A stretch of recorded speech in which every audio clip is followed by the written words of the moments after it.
آپ healing touch کی بات کرتے رہے، لیکن ذرا میں پہلے کولنگ ٹچ کی بات کرنا چاہ رہا ہوں کہ کرائسس آتا ہے، ایک پلازا جو ہے اس میں آگ لگتی ہے اور وہ جب تک ہر چیز جل نہیں جاتی ہم اس کو بجھا ہی نہیں سکتے۔ ہم اپنے لوگوں کو بڑی بحرانی صورتحال میں کیسے انشور کریں کہ لوگوں کو بچا سکیں گے؟ اس صورتحال کا صرف ایک لفظ میں جواب دوں گا، نالائکی، فیلئر ان گورننس۔ اربوں روپے آپ خرچ کرتے ہیں، اور ابھی آج ویسے بھی شادیوں کا سیزن ہے، کروڑوں اربوں ویسے ہی خرچ ہو رہا ہے، وی آئی پی شادیوں میں بھی، عام شادیوں میں بھی، ہر جگہ۔ تو جو عوام کی فلاح و بہبود ہے، that is not seems to be a priority. Karachi میں تو آپ جائیں، ویسے بھی میں جاتا رہتا ہوں کراچی کے ٹاکس کے لیے، ملاقاتوں کے لیے، وہاں تو پچھلے 20-25 سال سے صاف پینے کا پانی نہیں ملتا، وہ ٹینکر مافیا ہے، وہ لے کے آتے ہیں پانی۔ تو گورننس کیا ہے پھر آپ کی؟ پھر ہم بلیم کرتے ہیں فوج کو یا اسٹیبلشمنٹ کو کہ جی وہ آپ نے کہا کہ کون دفاع کرے گا، وہ تو فوجی کریں گے نا پھر اگر باہر سے حملہ ہوا۔ لیکن جو سیولین گورنمنٹ کی رسپانسبلٹی ہے، یا لوکل گورنمنٹ اگر نام نہاد ہے اگر تھوڑی بہت ہی، تو اس کی ذمہ داری ہے، وہ تو پوری نہیں ہو رہی۔ ویسے یہ آئسولیٹڈ میں نہیں دیکھتا چیزوں کو۔ ایک پلازے میں آگ لگی، میں نے راج ناتھ سنگھ کے ایک بیان کا اشارہ دیا، ریفرنس دیا، اس نے کہا کہ سر کریک کا راستہ کراچی کو جاتا ہے، یعنی کراچی کا راستہ سر کریک سے آتا ہے، وہ سر کریک گئے ہوئے تھے۔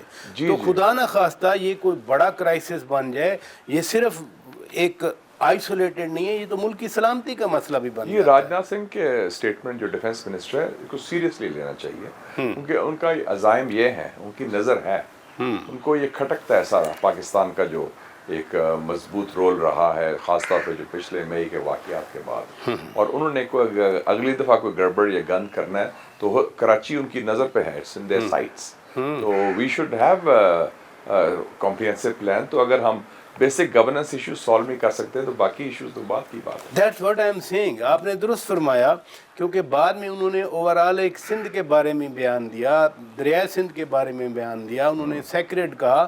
تو یہ کتنا سیریس لینا چاہیے ایسے بیانات کو؟ نہیں، میں سمجھتا ہوں کہ یہ کم سے کم ان کے جو ذہن میں ان کے ارادے ہیں، یہ جو ان کی نیت ہے، اس کا ایک عندیہ تو دے دیا نا انہوں نے کہ وہ ارادے نیک نہیں ہیں، اچھے نہیں ہیں ہمارے لیے، اور وہ ان کے کہیں نہ کہیں وہ کوشش کریں گے گڑبڑ کرنے کی اور ڈی اسٹیبلائز کرنے کی، جو کر چکے ہیں لیکن فیل ہو گئے ہیں ماضی میں۔ اب جو کرائسس اس طرح کا آتا ہے اس میں ایک پولیٹیکل ہارمنی کی بڑی ضرورت ہوتی ہے، سب کہتے ہیں۔ آپ نے ایک ٹرم ایجاد کی، ہیلنگ ٹچ۔ دست شفا in Urdu, healing touch in English. کیا جناب محمود خان اچکزئی صاحب کے اپوزیشن لیڈر بننے سے یہ دست شفا سیاست میں آئے گا، ہیلنگ ٹچ آئے گا؟ یہ تو خوشائند بات ہے، یہ ویسے بھی اپوزیشن کا حق ہے to have a leader of the opposition, کیونکہ جمہوریت کا جو گاڑی ہے وہ دو پہیوں سے چلتی ہے، ایک حزب اقتدار اور حزب اختلاف۔ یہ کوئی کسی نے احسان نہیں کیا اگر محمود خان اچکزئی صاحب کو قائد حزب اختلاف بنایا، جو ان کا حق تھا، یا پھر سینٹ میں راجہ ناصر عباس صاحب کو، شاید وہ بھی نامنیٹ ہو جائیں گے۔ یہ this is the right of the opposition, یہ تو لیگل پوزیشنز ہیں، کانسٹیٹیوشنل پوزیشنز ہیں، بلکہ یہ تو قانون اور آئین کی خلاف ورزی ہو رہی تھی کہ ان کی نامینیشن نہیں ہو رہی تھی، اور نامینیشن نہ ہونے کی وجہ بنیادی طور پر سیاسی تھی، تنگ کرنا اپوزیشن کو۔ تو یہ خوشائند بات ہے، it's a good start to 2026، اور میں امید رکھتا ہوں کہ حال ہی میں تو راج ناتھ سنگھ کے جو کولیگ ہیں ڈاکٹر جے شنکر، جو کبھی اسمائل نہیں کرتے، لیکن جب ہمارے اسپیکر صاحب کو ملے تو انہوں نے ہاتھ بھی ملایا اور اسمائل بھی کیا۔ تو اگر ہم ان سے ہاتھ ملا سکتے ہیں جنہوں نے ہم پر حملہ کیا تھا، اور not so far back we also talk to the terrorist, آپ نے نیگوشیشن کی جا کے کابل، آپ کی فوج نے، آپ کی حکومت نے، تو اگر ان سے دہشت گردوں سے بات ہو سکتی ہے، ہندوستان سے بڑے خوشگوار ماحول میں بات ہو سکتی ہے، ہاتھ ملایا جا سکتا ہے، تو سیاسی قیدیوں کو بھی رہا کریں، اور انکلوڈنگ قیدی نمبر 804، کیا اس میں قباحت ہے؟ اچھا، آپ نے، میں اس پہ آتا ہوں اس بات پہ، لیکن جو آپ نے کہا نا کہ ڈاکٹر جے شنکر جی کبھی سمائل نہیں دیتے، وہ مسکرائے اسپیکر ایاز صادق صاحب کے ساتھ، جو میں نے دیکھا فوٹو میں، جی اس سمائل کو آپ کیسے انٹرپریٹ کرتے ہیں؟ ڈاکٹر جے شنکر کے چہرے پہ سمائل کو، آگے بڑھ کے شیک ہینڈ کرنے کو؟ उसका कॉन्टेक्स्ट बड़ा क्लियर है। हाँ। मुलाकात ढाका में हो रही है, ठीक है, जहां हिंदुस्तान का फॉरेन पॉलिसी का सबसे बड़ी शिकस्त हुई है, फेलियर हुआ है, जहां एक इंकलाब आया जिसमें हिंदुस्तान नवाज हुकूमत को सफाया कर दिया जी गया। और फिर जो उनका फेलियर था क्रिकेट ग्राउंड में, तो वो मोहसिन नकवी साहब से हाथ मिलाने को देखने को तैयार नहीं थे। तो वो एक इजहार था पैटीनेस का कि कितना बड़ा मुल्क लेकिन कितना छोटा दिल है उनका।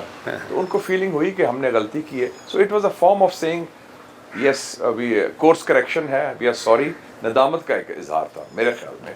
अच्छा, हाँ, ये तो आपने बड़े मीनिंग दे दिए कि उनके अंदर एक एहसास पैदा हुआ कि पाकिस्तान से रूठ के इधर मुंह ना, कर ये तरीका नहीं है पाकिस्तान को हैंडल करने का, क्योंकि उनकी सारी पॉलिसी तो फेल हो गई है ना पाकिस्तान को आइसोलेट किया, ना पाकिस्तान को डिफीट किया, और ना पाकिस्तान को दूर किया मगरबी ममालिक से या अमेरिका से। तो उनकी सारी स्ट्रेटजी तो कोलैप्स हो तो गई। फिर अगर इस फेलियर का एहसास है, और वो भी जयशंकर साहब जैसे एक जो अपने आप को सीजन डिप्लोमेट समझते हैं, he has been part of foreign Yeah, he was the foreign secretary. He was Exactly. ambassador to China. Exactly, तो फिर और अभी मैं उनके वालिद साहब को जानता था, के सुब्रमण्यम साहब, जो बड़े स्ट्रेटेजिस्ट थे इंडिया के। जब मैं मुस्लिम का एडिटर था, अच्छा, वो अच्छा। पाकिस्तान आए थे, अगर ये और वो ऐसा पहले इंडियन थे। मेरे इंटरव्यू में उन्होंने कहा अच्छा। था कि पाकिस्तान का हक है कि न्यूक्लियर ताकत बने। जी जी, वो बड़ी और वो इस बड़ी मामले में दुनिया में खबर बनी जी, थी। वो बड़े इस मामले में थे। जब जैसे आप फरमा रहे हैं कि इंडिया के अंदर ये एहसास आया है कि हमने पाकिस्तान को नो करके पाकिस्तान से रूठ के गलती की है, तो अभी हम जनवरी में बैठे हैं, फरवरी, मार्च, अप्रैल टिल दिसंबर, फिर कुछ बदलेगा इंडिया पाकिस्तान के कॉन्टेक्स्ट में? मेरा अपना मुशाहिदा ये है कि अप्रैल में प्रेसिडेंट ट्रंप ने चाइना जाना है।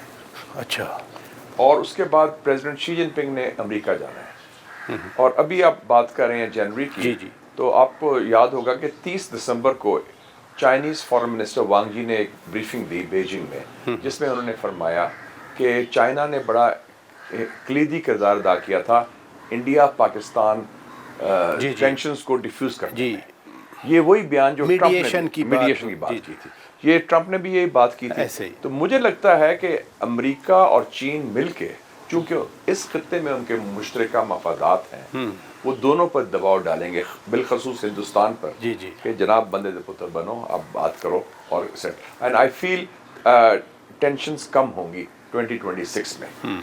और ये मैं नहीं कहता कि नॉर्मलाइजेशन पूरी तरह, लेकिन इट्स पॉसिबल कि सितंबर में हो रही है एससीओ समिट इस्लामाबाद में, उससे पहले हालात ऐसे बेहतर हो जाएं कि इंडिया की पार्टिसिपेशन भी हो जाए उससे। मैं उम्मीद रखता हूँ ये। यानी पार्टिसिपेशन तो फिर समिट में तो फिर प्राइम मिनिस्टर आते हैं ना, या फॉरेन मिनिस्टर या प्राइम मिनिस्टर, मतलब ये बॉयकॉट नहीं करेंगे वो। मेरा ये असेसमेंट है। और ये दबाव उनको आएगा अमेरिका से भी और चाइना से भी। आपने कह दी, क्योंकि दोनों के उनके जो इंटरेस्ट हैं दे आर कॉमन, अमेरिका और चाइना के। इससे भी मेरा सवाल आ गया, लेकिन पिछला सवाल अभी रह गया। आपने कैदी नंबर 804 की बात की, महमूद खान अचकज़ई साहब की नामजदगी की खान साहब ने। महमूद खान अचकज़ई साहब अब अपोजिशन लीडर नाम मुकर्रर हो गए, नोटिफिकेशन आ गया। क्या महमूद खान अचकज़ई साहब मुज़ाकरात करेंगे हुकूमत के साथ आपके असेसमेंट में, आपके मुशाहिदे के मुताबिक, और खान साहब फुल अख्तियार दे देंगे?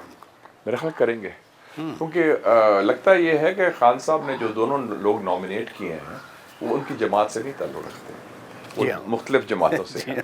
तो इन दोनों पर उनका लगता है पूरा एतमाद है। अच्छा, शायद अपने कुछ कोलीग्स पर ना हो, तो हो इतना एतमाद जो इन अचकज़ई साहब पर है और राजा नासिर अब्बास साहब पर है।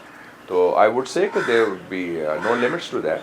आफ्टर ऑल मुज़ाकरात के नतीजे में ये नॉमिनेट हुए हैं ना, हुकूमत के साथ मुज़ाकरात हुए थे। तो मैं उम्मीद रखता हूँ कि मुज़ाकरात होंगे। यानी मियां नवाज शरीफ साहब के साथ फ़ोन पे फिर बात हुई होगी इनकी अचकज़ई साहब की, जैसे रिपोर्ट हुआ है, जैसे अच्छा, ये मुझे नहीं मालूम, कामरान मुर्तज़ा साहब, ये मुझे मालूम नहीं, लेकिन वो तो उनके पुराने साथी दोस्त हलीफ भी रहे हैं। हाँ, कोई टेलीफोन में गपशप मारनी है, मुलाकात करनी, कोई ऐसी बात नहीं। मैं समझता हूँ ये खुशाइंद बात है, ये नॉर्मल बात है किसी जमहूरियत में भी कायदे हिज़्ब इख्तिलाफ का नॉमिनेट होना। सिर्फ पाकिस्तान में बड़ी खबर है, it is a normal routine thing, it should have been done earlier. It should be a normal routine thing, क्योंकि 2 साल हो गए हैं इलेक्शन को ऑलमोस्ट, और अभी तक ये नहीं हुआ था, तो ये ज़्यादती थी। चलें, मुझे इजाज़त दें नादरीन, मैं ब्रेक लेता हूँ। ब्रेक के बाद जब वापस आएंगे हम अपनी गुफ्तगू को आगे बढ़ाएंगे। थोड़ा मैं पाकिस्तान से निकल के जो इस वक्त ईरान का मामला रहा है, मैं उस पर भी बात करना चाह रहा हूँ। Stay with us.